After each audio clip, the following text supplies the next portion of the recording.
Gadol Kokernag encounter आज 7वें रोज में दाखिल हुआ है।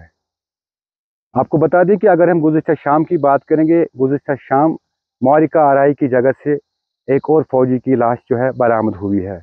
अगर हम कुल हलाकतों की बात करेंगे, जो इसमें कुल हलाकतें अभी तक हुई है, 6 हलाकतें अभी तक हुई है, जिसमें फौज के 2 अफसर, पुलिस का 1 अफसर और 2 फौजी और एक जली हुई लाश जो है, जिसकी शिनाख्त होना अभी बाकी है।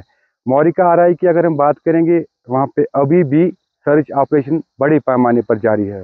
इसके साथ साथ अगर हम पूरे इस इलाके की बात करेंगे, गडोल इलाके की, जो ऑपरेशन है उसको वसी पैमाने पर बढ़ा दिया गया है और सिक्योरिटी के इंतजाम जो है पूरे इलाके में काफ़ी सख्त कर दिए गए हैं।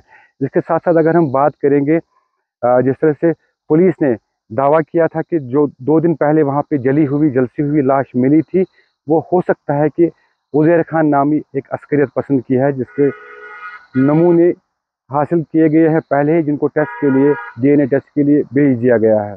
कुल मिलाकर अगर हम बात करेंगे, जो सूरत हाल है वो पेचीदा बनी हुई है और सर्च ऑपरेशन जो है वो अभी भी बड़े पैमाने पर जारी है। दीन इमरान, ईटीवी भारत, कोकरनाग, अनंतनाग।